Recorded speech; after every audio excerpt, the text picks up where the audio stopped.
Hey guys, it's Anna and welcome to my channel. I recently had a subscriber ask me if I could film a video talking about my recommendations for beginner-friendly niche fragrances. So here we are. We have an array of fragrances to go over today, so I'm confident that we will find something for you. And I mean, that's why you're here, are you not?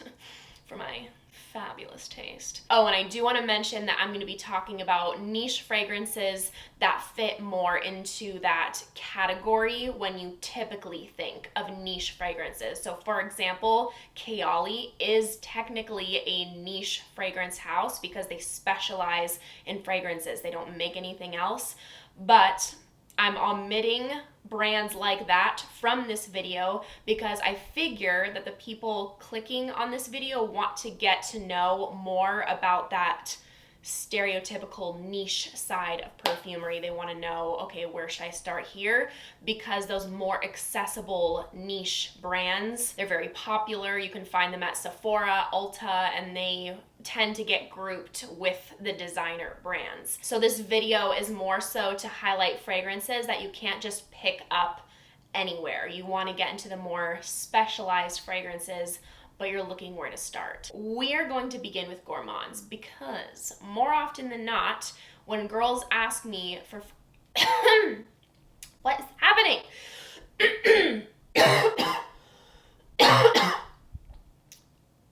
Excuse me. More often than not, when girls ask me for fragrance recommendations, I will start out by asking them, what is your preferred scent profile? Citrus, woody, floral, etc. And very, very often they say sweet. I want to smell very girly and I want to smell sweet. So the next couple of recommendations I have for you are great for those of you who love that category of perfume. And if you've never dove into niche perfume before, you're used to smelling your designer perfumes, these are going to just like open so many doors for you. You're gonna be very excited over these. They're very special. You do not smell these everywhere. The first one being BDK's Rouge Smoking.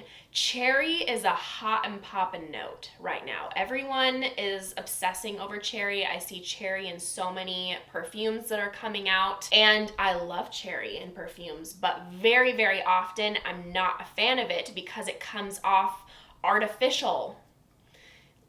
Just synthetic or cough syrup, medicine. And the cherry that's done in here is incredible. I love it. I think it is actually. Let me do a quick glance at my fragrance collection. Yeah, this is my favorite cherry fragrance that I have ever smelled. I'm obsessed with it. And this is so fun. It's just a delight to wear. It is fun. It puts you in a good mood and you're just gonna smell scrumptious. You're gonna get compliments. This smells like cherry Pepsi with powdered sugar donuts on the side, but like the most refined version of that. It doesn't smell juvenile, but that kind of vibe just makes it very playful and enticing. So this fragrance is sweetened up with obviously cherry. We have vanilla, tonka bean. You get that powderiness from heliotrope, and it doesn't come off purple floral at all. It just provides a very fluffy, beautiful powderiness. And the cashmere wood really grounds this fragrance. It gives it that sophistication. It gives it that textural quality where it's just smooth. We have a very light touch, likable amount of spiciness at the top from pink pepper. Next up, we have EBK Deep and Desire Yacht. And this is a very exclusive fragrance. The only way you can purchase this is through their Instagram. So if you're interested in a sample pack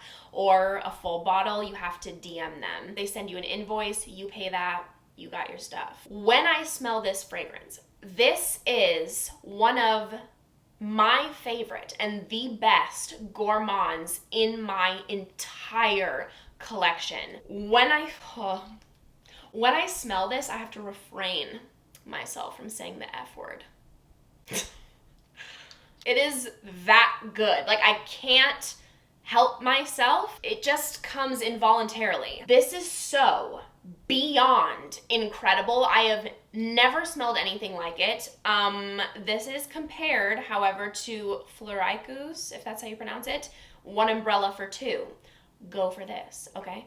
I have not smelled One Umbrella for Two, but I hear that they are literally so similar, and this is way better value for your money. You have a 100 milliliter bottle for $285, and One Umbrella for Two, I think, is around $350 for 50 ml. And I also hear that One Umbrella for Two isn't anything like amazing in terms of performance.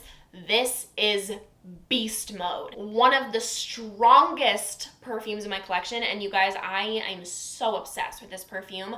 I will smell it on a daily. I want to wear it on a daily, but I'm like, no, we are giving love to all my fragrances. But oh my word, it's incredible. This smells like a blueberry freaking muffin. Okay, just jam-packed with blueberries. The blueberries are oozing with this yummy, delectable blueberry juice. We have chopped hazelnuts on top, those big sugar crystals, served with a side of tea and just like one little chocolate, because the blueberry muffin was not enough for you. We have a sweet tooth today. And although this fragrance is ultra gourmand, it has such a presence about it. It smells impeccable, special, expensive. This is not like a gourmand that you're picking up at Bath & Body Works. I don't know how they made a foodie gourmand fragrance come off this sophisticated. And that cedarwood note grounds it and keeps it from just being a blueberry muffin. Freaking masterpiece. It's incredible. If you love gourmands, this is a must. Another fun one, we have Commodity Milk, if you want to smell like marshmallows. On me, this is mainly milky marshmallow tonka bean. I get all of the marshmallow. I get that powdery outer coating, the gooey sweet inside, and the longer that this sits on your skin, the more woody it gets. It always stays predominantly sweet on me. It stays mainly in that marshmallow territory. And I love that this is not straight up lactose in your nose. We're not snorting milk over here. That milk note just provides that creamy, frothy, obviously lactonic feel to the fragrance, but it's never too loud. I was pretty scared to try this for a while because it's literally called milk, but it's lovely. It's very sweet, so just be aware. You have to be into your sweet perfumes. Let's talk about vanilla. We love it. Mykolaiff's Note Vanille is actually my favorite vanilla fragrance. This is so special. I haven't smelled anything like it, and yet it is incredibly likable. I brought a travel spray of this and 2 other fragrances with me when I went to visit my family, and this was everyone's favorite. Like, everyone was like, oh, I love the vanilla, it smells so good. And I knew it, of course. I asked them all what their opinions were, what their favorite was. And I already knew this was going to be the winner before they answered. And I know that some people who are even picky with vanilla really enjoy Note Vanille. This is such a high quality vanilla that's used in here. It has like this vanilla oil vibe to it. It's like almost spa-like. Your skin has been baking in the sun. This is actually inspired by skin being warmed under the sun, and I definitely get that kind of vibe. It has a gorgeous booziness to it, and yet it's still very safe. It's very likable. This is not like so alcoholic, you know? So even if you're picky with those in fragrance, this is nothing too strong over the top. It just gives it this sexy, sensual, sophisticated, grown-up vibe. It's warm, it's comforting, you have amber, vanilla, and there's no cinnamon listed in here, and I hadn't thought about this before, but I was asking one of my sisters what she smelled from this perfume. I handed it to her blindly, and immediately she said vanilla and cinnamon. And once she said that, I was like, oh, I totally get a cinnamon vibe. And truthfully, I, for the most part, really don't care for cinnamon in fragrances. I really don't know why. I just don't. But that accord is just gorgeous in here. It's nothing too much. It just gives it that kind of like holiday ish feel. And I adore the opening of this fragrance. The citruses at the top are just stunning. Like the most realistic, gorgeous citrus notes. Micallef sources a lot, if not all. I'm not quite sure on that, but I know they at least source a lot of their own ingredients in Grasse. In Grasse, they have their own fields where they harvest their own ingredients. I just love and adore the passion that's put into these perfumes. Note Vanille is stunning and a must try for vanilla lovers. Now I'm going to mention the one and only MFK Baccarat Rouge 540. I know, I had to. But hello, it's iconic and so many people love this. That if you have not experienced this kind of scent profile before, it will blow your mind. If you don't know already, which you most likely do, but we all start somewhere. Maybe some of you don't. You know, you have these notes listed, but how this comes off is a super rich, like very wealthy smelling, airy, whimsical sweetness coming from a natural raw sugar cotton candy with a woody, ambery undertone. And that sweetness is coming from saffron. This is a saffron bomb and it is beautiful. This is an absolute killer of a fragrance. It's incredible on its own, incredible for layering. The only problem I have with it personally is that I can no longer smell it on myself. I did when I first got it for the first couple of months, like literally 1 or 2 sprays and I'd be good. But now unfortunately I've become anosmic to it. So I went on a very long hunt for an accurate Baccarat Rouge dupe. And I came to Orientica's Amber Rouge. And I'm telling you, I cannot tell the difference at all. Couldn't tell you the difference. Well, the difference is I can smell this one. So if you want a more affordable option, this is great. This is everything I remember Baccarat Rouge being in those first beautiful months we had together. Every other dupe that I've tried, it's not quite made it. It's like a little too much of that, not enough of that, etc. This is the only one that's been spot on. Beautiful. Next, let's talk about some florals. So the first one I'm gonna recommend is Bond No. 9's Greenwich Village. And if you've smelled Baccarat Rouge 540, things like it, this has that kind of DNA with that airy, whimsical sweetness, but this is a totally different take on that DNA. This is spring in a bottle. This is floral, this is fruity, fresh, aquatic, watery. It's just gorgeous, extremely feminine. I've said this before in a past video, but I feel like this would be Barbie's signature scent. Oh, it's just lovely. I adore that beautiful, light, pink floral of peony in here. It's such a likable floral note. And then we have water lily, which contributes to this fresh aquatic feel. Lychee adds a beautiful, fun, girly, fruity element. And then in the base, we have vanilla, we have praline. And it's not too much, by the way. It's not a heavy sweetness. Like I said, it's very light, it's very airy. And then you get a beautiful, crisp, clean musk. It's just gorgeous. Next up from Parfum de Marly, we have Cassili.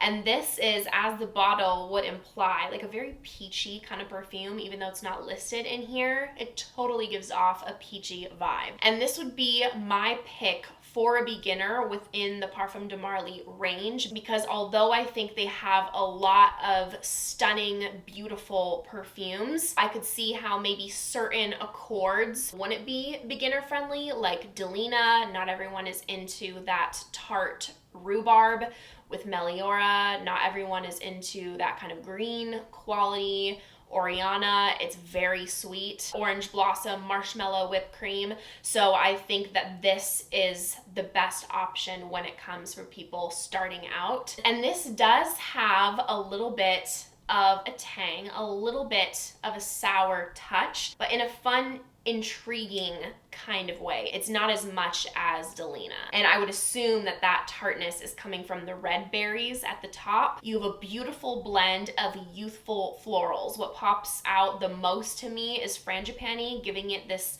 summery, spring, tropical-like feel without being overly tropical. Like this could be a signature scent. You get a little bit of sandalwood in the base and it's just topped off with some vanilla, and that just makes this fragrance. If you want to make this even more delectable, layer it with a vanilla perfume. I recommend Vanilla 28. Absolute killer, incredible layering combination. This has a very youthful, girly, happy vibe to it, and even though the energy that comes off is youthful, I think this is incredible for absolutely anyone to wear. It's fantastic for a huge age range. And now for a more sophisticated, grown floral that does not come off mature. A lot of concerns that I hear is like, oh, I don't want to smell too mature. And they think that all florals kind of fit into that category. And to be honest, before I got into perfume, I thought I did not like floral perfumes as well for that reason. But not all florals are created equal. So we have Roja Parfums 51. And this comes with a hefty price tag. And I will tell you, it is not worth the retail price. Do not pay retail price for this because this is a softer perfume. So if you find this at discount, like get it at FragranceNet or something, then it's beautiful. This has so many notes listed, but the main things that I get are ylang ylang, raspberry, cashmere wood, vanilla, and then a couple of other florals, but I couldn't tell you like what stands out to me. Oh, and the powdery vibe. There is a light, likable powderiness, elegance to this fragrance. Oh my gosh, it is just stunning. I adore ylang ylang. It's so happy, sunshiny, tropical. This doesn't smell tropical, but it does smell like a ray of sunshine. It smells like the color yellow. This packaging is very fitting for it. Or it smells like sparkles. Pixie dust could be scented this way. The raspberry in here is delightful. It's nothing artificial. It's just soft and fluffy and fuzzy. It's very comforting. You get that smooth cashmere wood in the base. The vanilla in here is gorgeous. It doesn't scream vanilla by any means, but it just gives it that light sweetness. This fragrance smells very romantic. This would be perfect for a honeymoon, a wedding. I recently featured this in my bridal perfume video. This is just blended to perfection. You really need to get your nose on this. I've tried the entire Essence collection that's offered in the Discovery set, and this was the absolute standout to me. This obviously isn't the Essence concentration. That one is like scented water, but I just fell head over heels with that scent, so I had to go with the more concentrated version. And one that is similar but more tropical is Mikalef's Ylang in Gold. This one is actually my favorite ylang ylang fragrance in my collection, and it truly does smell like gold. It smells like freaking heaven. If heaven has a smell, I can't attest to it because I haven't been, but if it does, I imagine that it would smell like this. It smells freaking angelic. This is simply put ylang ylang vanilla coconut with some fruity touches and a light woody base. Oh my gosh. Also, this is one of my most complimented perfumes. Even the most stubborn people, which I rarely hear compliments from, will compliment me on this. It is so freaking pretty and also just blended to perfection. Last floral is the impeccable Maison Crivelli's Hibiscus Mahajad. This is what, yeah, it's up there. It is up there on my wish list. I have a long wish list of perfumes, and I obviously love them all, but this one is like top tier. Hibiscus Mahajad and BDK Rouge are like my most wanted perfumes right now. But Louboutin is not niche, so we're not talking about that today. I don't recall if I've ever smelled hibiscus in a fragrance before, but this has me wanting to smell more hibiscus perfumes. But also, I don't even see how it's possible to top this because it's an absolute freaking masterpiece. It's incredible. There's nothing like it. And I think I've already found the king. The hibiscus in here is stunning. So realistic, delectable smelling. And I'm very familiar with the smell and taste of hibiscus because I have hibiscus tea so often, like literally almost every day. And occasionally I will eat the hibiscus flowers. So if you're familiar with those, you will have a very good idea of a strong element of this fragrance. So it's hibiscus covered in the most luxurious sugared vanilla, and then a beautiful pink rose that is not mature. Like, it's just elegant. We have a little bit of mint to give it a refreshing feel, and then a touch of leather that doesn't really come off like leather. It's just in the background, in the base, to give it this sexy appeal. It gives it that depth. This gets compared to Delina, and I do see similarities, but there are also big differences. And I do think that Hibiscus Mahajad is better for beginners because it doesn't have that tartness from the rhubarb, which some people can find polarizing. Performance is a non-freaking issue. It is insane. This is an extrait concentration. You need a couple sprays. This is a powerhouse. Masterpiece, great for year round. This is an absolute must try. Just try it, please. Get a sample, just try it. Now we're going into chic it girl territory. The first one being Rosendo Mateu's No. 5. This is a your skin but better scent on steroids. You want your skin but better, sweet, musky Rosendo Mateu No. 5. This has a blast of saffron in it, okay? It doesn't list it, it says spices, but it's saffron. It's very airy and light, and yet it has a presence. It will last on you. And it's a scent that I experience more in my sillage living in it as opposed to putting my nose right up to it. It's powdery, musky vanilla with soft florals and a very light amber. It's nothing heavy, nothing too warm. If you like my recommendation of clean reserve skin, you have to try this one because I'm very confident you will love this one as well. Totally different scents, but the energy that they bring, very similar. I am telling you, a gorgeous, lightly sweet, your skin but better, just naturally, you smell incredible. You have to try it. Next up, my absolute obsession, you guys, I have several fragrance bottles now in this scent category because I can't get frickin' enough. Juniper Vanilla Heaven, Byredo's Gypsy Water. I'm sorry, but this is the queen of clean girl aesthetic, it girl, minimalist, girl next door, model off duty, all of that, all of it, natural beauty, perfection. Byredo's Gypsy Water. Oh my gosh, it is so dreamy, so beautiful. It's like you are taking a breath of fresh air near the woods. You're getting the juniper, you're getting the pine, but it's not too much. It's just the perfect aromatic fresh touch. And then you get vanilla. That's not an edible vanilla. It's just there to give it this light sweetness. It's powdery, it's woody. You get the sandalwood, a touch of incense, a little bit of citrus. It's just so likable and so pretty. One of my biggest compliment getters. It's just gorgeous. I have to refrain from pulling for this every single day because best believe me, I'm going to fly through this. And something very comparable is Commodities Gold.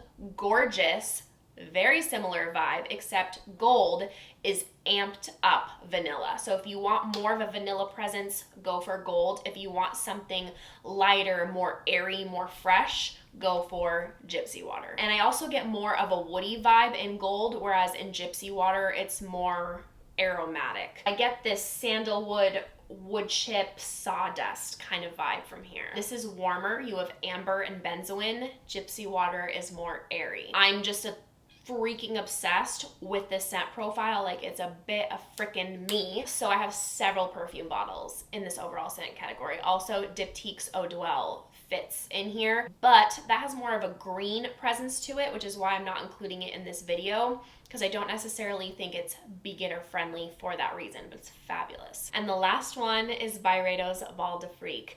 If you love your citrus fragrances, look no further. This is gorgeous, and it is not boring, and it is not artificial. It's not cleaning product.